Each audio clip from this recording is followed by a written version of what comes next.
हे मित्रांनो, जय श्रीराम. तर मी ब्लॉग बघा तुम्ही कुठं बनवतोय. मी घराच्या खाली बनवतोय. तर आत्ता मी चाललो आहे माझी स्प्लेंडर धुण्यासाठी.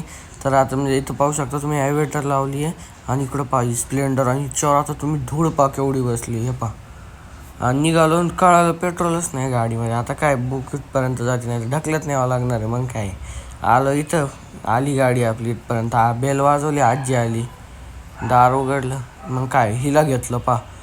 गाडी धुवायचं तर आपलं राहूनच गेलं आणि हिला आल्या घेतलं. मग काय हिच्याबरोबर थोडा वेळ खेळलो, हिला घेऊन वर आलो. आजी कपडे काढायला आली, तिला गव्हाच्या ह्याच्यात सोडून खेळायला. तिला खूप मज्जा येते, पाहू शकता. वातावरण बघा तुम्ही कसं झालेलं आहे. आणि हिला पा काय मज्जा येते, घेतले गवीच्या डोक्यावर टाकले, तिला आले मज्जा येते. आणि बाबांसोबत निघालो. मग मी विष्टा आणायला सेंटर लॉक बसवली. ती गाडी धुवायचं तर राहूनच गेलं.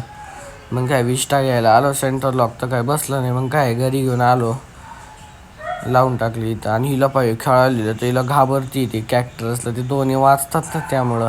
आणि मग काय मी आलो समोर इथं शेडमध्ये. मग मी दिला मला बल्ब बसव, गाडीचं बंद झालं आहे आणि आता बसवतो. मग काय CBR पाकिट धुळीने भरली आहे.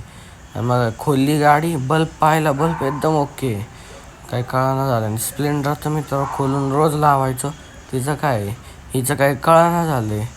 इथं बॅटरी बसली पण वायर तिची ओके, शीटाच्या खाली एक वायर आहे तिच्यात प्रॉब्लेम आहे माझ्या अंदाज.